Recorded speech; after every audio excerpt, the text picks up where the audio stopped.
Hello, friends. Thank you for joining us this morning. Let's celebrate Jesus together.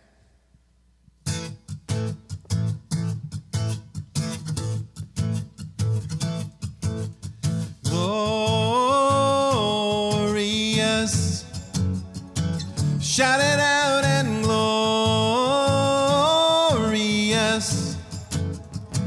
make it louder. Jesus, we shout your name. Jesus, we make your praise glorious. You are glorious.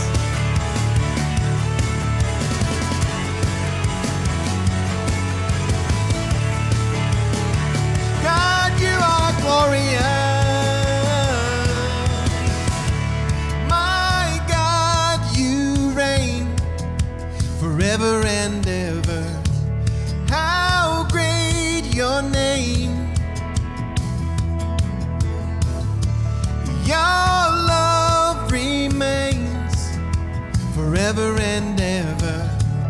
You stay the same. Shout it out if you know he's good. Sing it out, the Lord is good. Shout it out loud, you are glorious, glorious. Shout it out and glorious.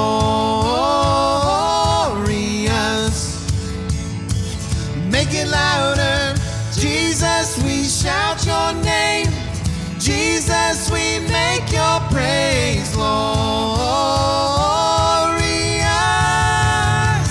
You are glorious.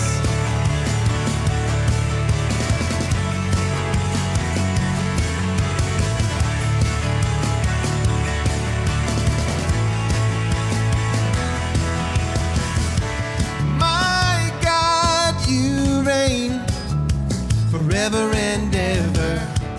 How great your name.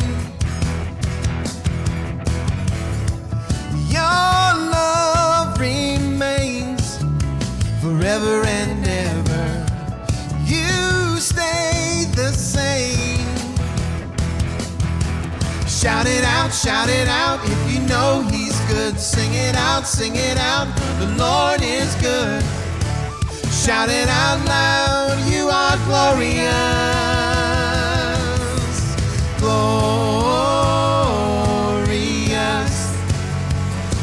Shout it out and glorious.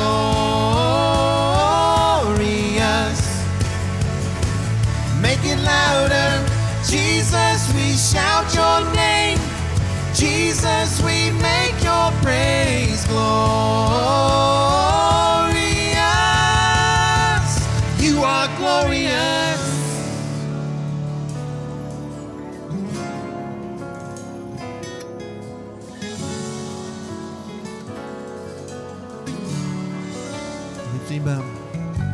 Shine, Jesus, you shine for all the world to see. You are glorious. Shine, Jesus, you shine for all the world to see. You are glorious. Shout it out. Shine, Jesus, you shine for all the world to see. You are glorious. You are glorious. You are glorious.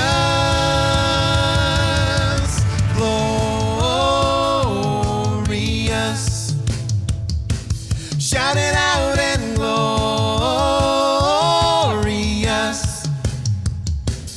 Make it louder. Jesus, we shout your name. Jesus, we make your praise glorious. You are glorious.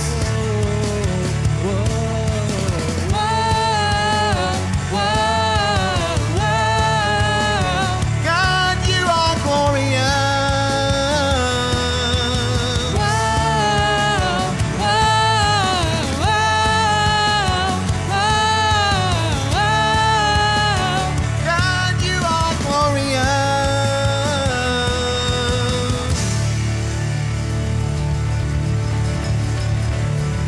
is good.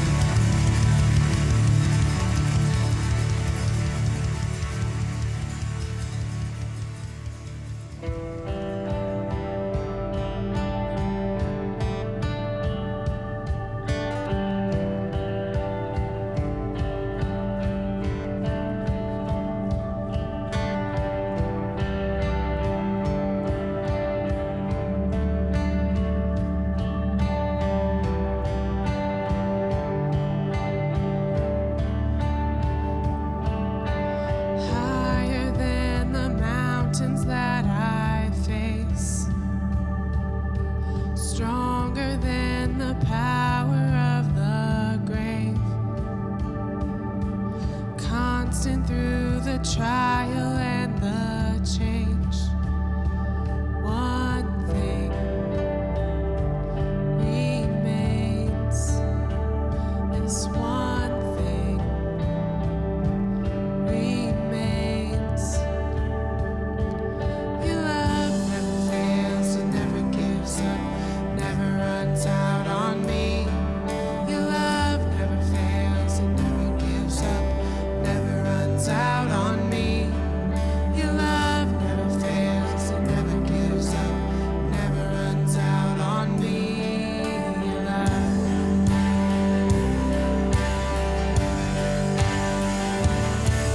'Cause on and on and on and on it goes. Yes, it overwhelms and satisfies my soul. And I never ever had to be afraid. One thing remains. One thing remains. Your love never fails and never gives up, never runs out on me. Your love never fails and never gives up, never runs out on me. Your love never fails and never gives up, never runs out on me. Your love.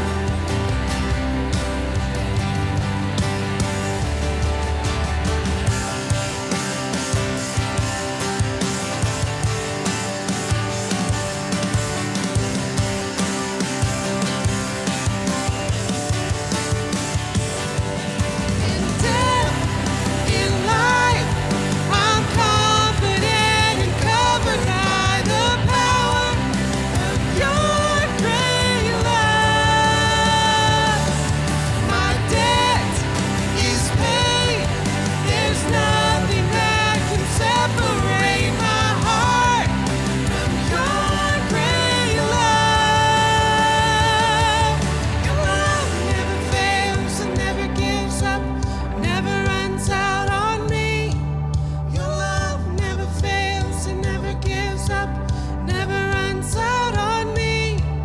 Your love never fails and never gives up, never runs out on me. Your love.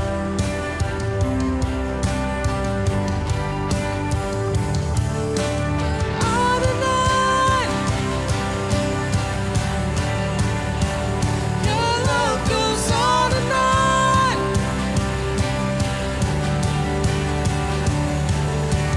On and on. Your love goes on and on.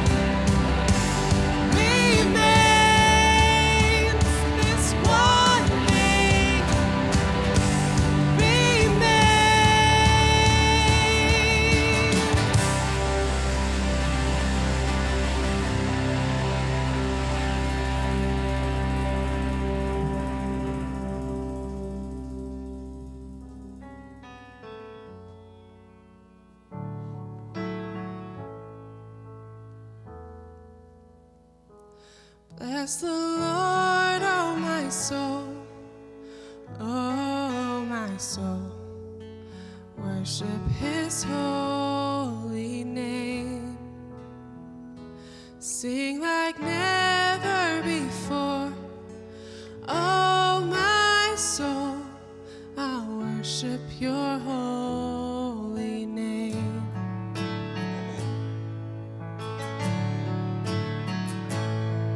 The sun comes up, it's a new day dawning. It's time to sing your song again. Whatever may pass and whatever lies before me, let me be singing when the evening comes. Bless the Lord, oh my soul, oh my soul. Worship your holy name. Sing like never before. Oh my soul, I worship your holy name.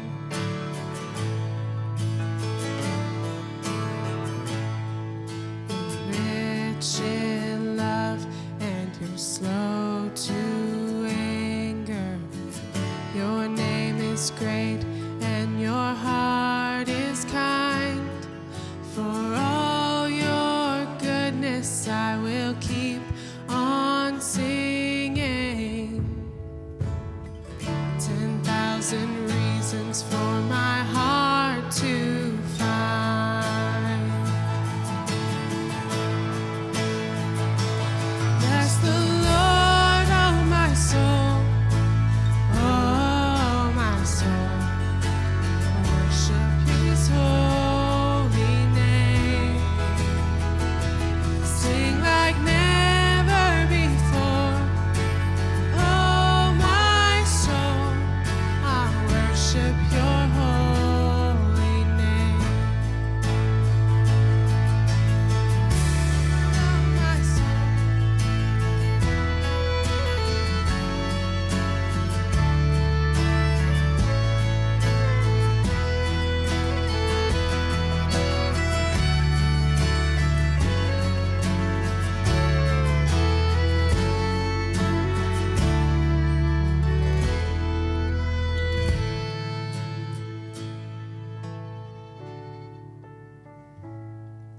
And on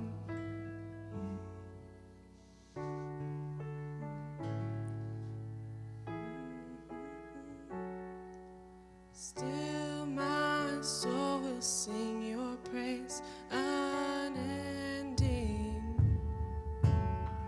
10,000 years and then forevermore. Forevermore.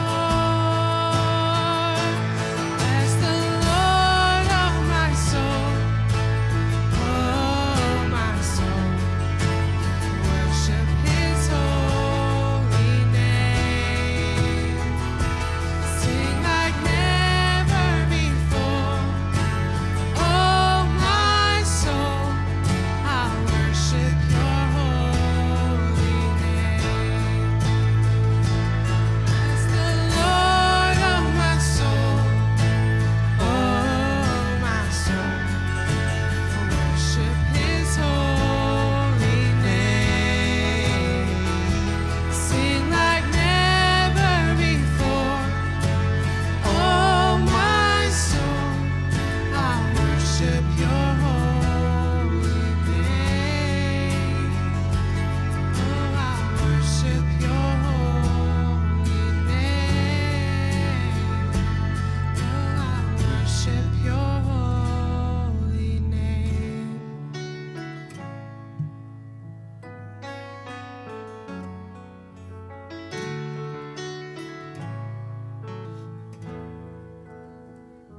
Sing like never before. Oh my soul, I'll worship your holy name. worship your holy name. Yes, I worship your holy name.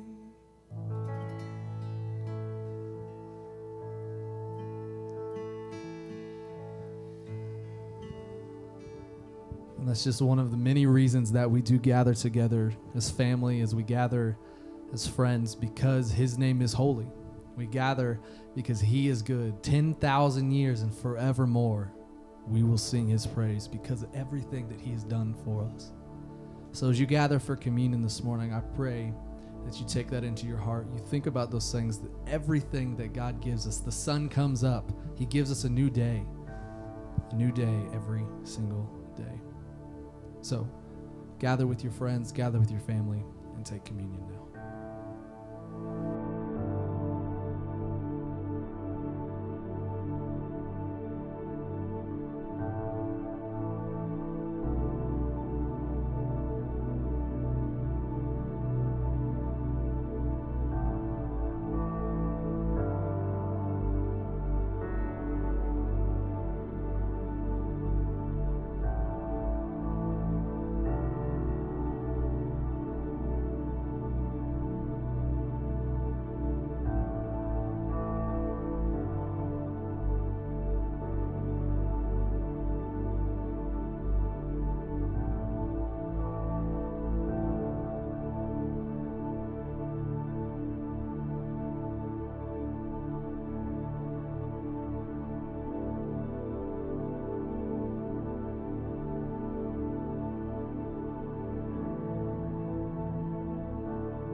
Well, once again, good morning to everyone out there.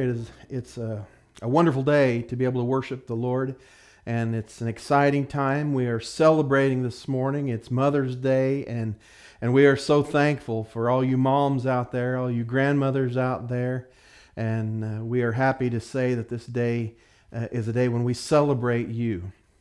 Our sermon today is about Mother's Day. It's about how mothers can be such a great example of love for their children. And so we're going to jump right into our text this morning, which is in 2 Timothy. It's chapter 1, and we're going to read verses 5 and 6. So let's read. I am reminded of your sincere faith, a faith that dwelt first in your grandmother Lois and your mother Eunice, and now I am sure dwells in you as well. For this reason, I remind you to fan into flame the gift of God, which is in you through the laying on of my hands. Today's a special day.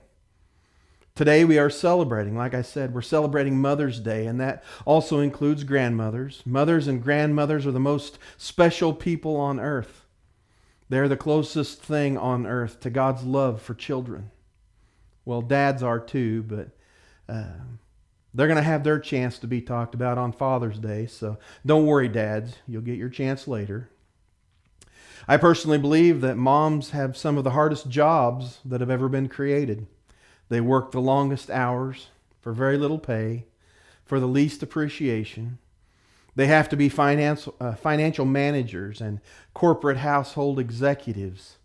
They're always on call. They are psychiatrists and therapists and politicians.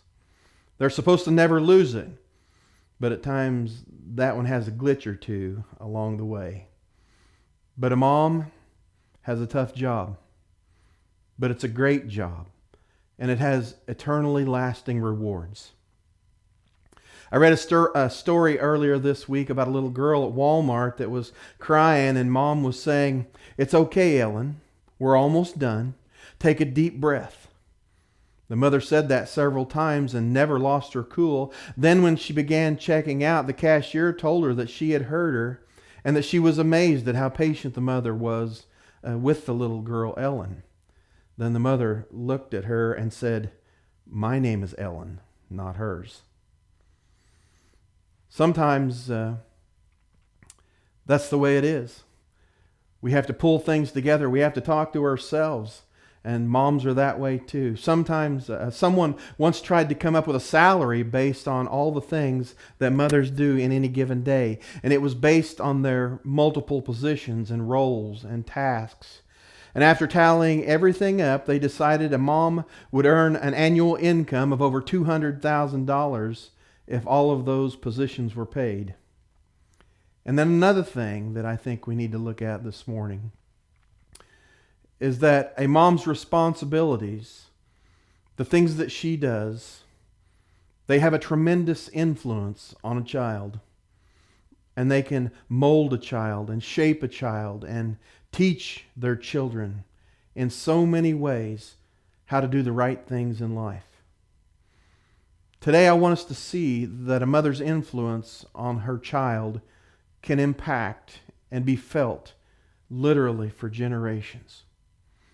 We can see that in our passage this morning in 2 Timothy 1:4-6, Paul sees this influence in Timothy's mother and his grandmother. Let's just read that passage one more time. "I am reminded of your sincere faith, a faith that dwells first in your grandmother Lois and your mother Eunice, and now I am sure dwells in you as well. For this reason, I remind you to fan into flame the gift of God, which is in you through the laying on of my hands." Now, one thing I want you to notice here, notice Paul says that he is reminded of Timothy's faith. He's seen it before. He's seen it in Timothy's mother. He saw it in Timothy's grandmother. And he wants us all to learn from this. And the first thing I want us to learn this morning from seeing this family is that we need to influence others with our faith. It's important to notice here that Paul didn't say that they gave Timothy their faith. Faith isn't something that anyone can just give to you, but it is something that can be influenced into the lives of others when you live out a godly faith. How do you do that? Well, you and I can influence others by living out a life of faith that makes a difference in someone else. You can tell them all you want, but living it out is what makes the difference as you show others how to live for God. Mothers, grandmothers, you both greatly influence your children and grandchildren's faith by how you live out your faith each and every day. Notice that Lois, Timothy's grandmother, lived out her faith in a way that influenced Timothy's mother, Eunice. And then Eunice lived out her faith, lived out her life in a way that strongly influenced Timothy. And then if you put the two of those people together, wow, what a teaching duo that made such an impact into Timothy's life. That's what Paul was reminded of, because he was seeing a strong commitment to Jesus in the life of Timothy. And it was all because Timothy had seen both his mother and grandmother live a life of faith. And how he's fully committed, how Timothy is fully committed to the cause himself. Now, our passage doesn't go into any detail about the things that these two women did in front of Timothy, but we're able to deduce that mother and grandmother must have done a lot of things right. They put Jesus first. They put His work in front of their work. They didn't put other things in front of their times of fellowship with the rest of the church. Jesus was first. And because of that, Timothy was a spiritual light that shined in the New Testament. Because of his commitment, because of their commitment. Timothy's a third generation follower of Christ in his family because of a mother's influence who was herself influenced by her own mother's faith. I imagine this faith that impacted Timothy was probably seen through a life of devotion to God. A devotion to God's Word, a devotion to prayer, a devotion to the church. Having faith in lean times, and then also in times of plenty. Having faith in good times, and also when things were going bad. Having faith in the failures in life as well as in successes. Having faith in knowing how to win and how to lose at things in life. Moms, I want to take just a moment and I want to call a time out in the middle of this sermon. And I want to talk to you this morning and say something. I've spent a lot of years, probably between 25 and 30 years, I have spent working with young people. I have done it in the schools. I've done it in churches. I've been a track coach, a basketball coach, a youth minister. I've been a one-on-one teacher's aide in the school systems. I have a lot of years of experience working with young people. And I want to share this with you. And I want to share this with dads too. This is something that I've seen over the last few years that's been a concern for me. If you have a child that is involved in something at school, a club, a sports team, an academic team, something in church, whatever it is, and you think you need to fix everything for them and make sure that they never fail at anything in life, and you do this by getting mad at the coaches or getting mad at the teacher or someone in authority, I want to say this to you this morning. Don't do that. When a child fails at something, it's not hurting their self-esteem like the popular theory is today. What it's really doing is building character. If you or a teacher or a coach or a principal uses those moments of failure to teach them how to fix their mistakes and be better at what they're trying to do, you're teaching them how to deal with failure. You're teaching them how to deal with failure not only as a child, but also as an adult. And it also gives you an opportunity to show your child how much you care, that you care enough to help them to do things better in life. And that's a good thing. If you try to fix all their problems as a child, they will grow up to be an adult that doesn't know how to deal with problems in life. And that's not healthy. Teach your children how to grow up, deal with problems, and overcome adversity in a healthy way, like these two women must have done with Timothy, because he grew up to be a godly person. And I know that throughout his life as a disciple of Jesus, there were many times he had to deal with adversity. The impact of this mother and grandmother greatly impacted Timothy's faith. And then I'm sure that also impacted many lives around Timothy because of that family. Now, secondly, Paul sees that because of that influence of faith with Timothy, he could see that mothers and grandmothers in general could also influence our gifts that we have. And I want you to know, everyone is given a gift. Everyone is given talents that are all given by God. Everyone. Mothers have a great influence on those gifts. Honestly, moms, you are a gift in yourself. You are a gift to your children. A gift from God. There is no greater fan of a child than a mother or a grandmother who wants to be a positive influence. God has given moms the ability to see the best in their children, even in the worst of situations. Moms can be great encouragers to use our gifts that God has provided. You can say things like, don't give up. Try again. You can do it. And Mom, that has a special meaning coming from you. They help to build confidence, knowing that failure is just a setback. And it's a learning opportunity. They are the great menders of what gets broken. They know just how to fix situations. And that gift only seems to multiply when a mother becomes a grandmother and has grandchildren. Proverbs 17:6 reads, grandchildren are a crown to their grandparents. And it's no coincidence that that word crown is used here. It is a crown as in a precious jewel. Psalm 127:3 says, children are a heritage from the Lord, a reward from Him. Sometimes when everyone else has given up on a child or a grandchild, sometimes it's mom or grandma that is the one that never gives up.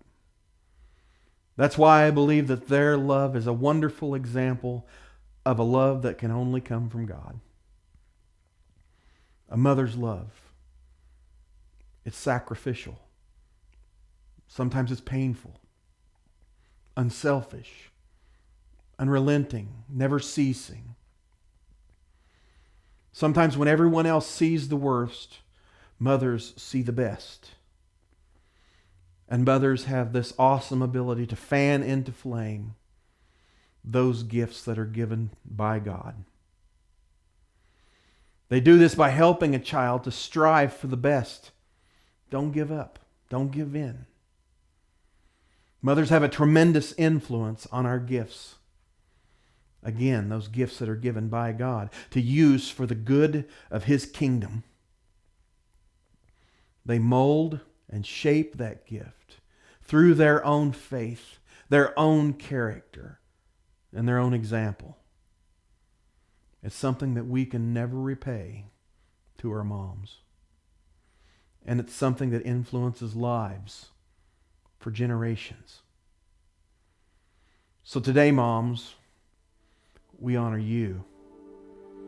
We celebrate you for all that you do, for all that you have done, for what you will continue to do in the future, and influencing lives to live for Jesus Christ. Never stop that. You may have small children right now. Just remember what you do for them now, they will remember for the rest of their life. This influence is far-reaching. It's forever molding and impacting generations to come.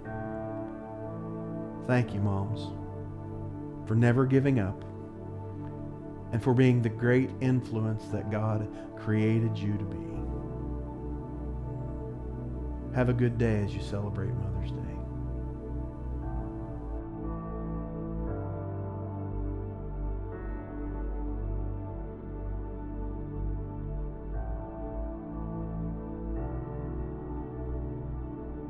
Moms, if we could, we would give you every single day of the year. Your influence, grandmothers, aunts, you guys too, your influence on all of our lives is what makes this world go round. So thank you for all that you do. You know, we would be remiss if we didn't say that Mother's Day is hard for some people. Sometimes this day of the year really gets us down, whether it's we've got bad relationships with our mothers or we've lost our mothers maybe in the past year or whatever it could be. It is hard for some people. But one of the best things that Jesus preaches, one of the best things that He gives to us is peace. Jesus gives us a peace that surpasses all understanding, as Paul writes so famously. And if that's you today, if this day is hard to swallow, it brings back some memories, we want you to know that Jesus loves you, Jesus cares for you, and He wants to give you that peace. If you need to talk through some things or want someone to pray with you, just let us know. Connect with us. We'd be more than happy to help you with whatever you need. And as you may know, a lot of churches, a lot of places are opening up very soon. And although we did decide this week to put everything online, we are putting together a plan to reopen. At this current moment, we are taking it week by week to see if we are still flattening the curve or if things are spiking or whatever it may be, but we are taking it week by week. We will let you know now that whenever we do open up, that we will not have regular kids programming. We just currently don't have the space to socially distance our kids and make that work how it should. We will say though that when your kids do walk in the door, we will hand them a packet of things. They'll have a coloring page. It'll have some page where they can take notes from the sermon. And there'll be some other interactive things in there that you can do with your families as you're sitting together with them. So your kids will have some things to do, but we will not have regular kids programming as we did before the pandemic hit. So just know and be praying for all of the churches here in our community and around the world that are making these tough decisions now. Just know that we are wanting to meet again. We're wanting to get back together with our family, but also we want to be safe. So we will let you know as soon as we can when we open up. It'll be earlier on in the week, but we are taking everything week by week to see what is best for our community here at The Vine. Thank you guys so much for joining us today. We loved worshiping with you. And if you have anything that you need, please let us know. We're here to help you. Y'all have a great week.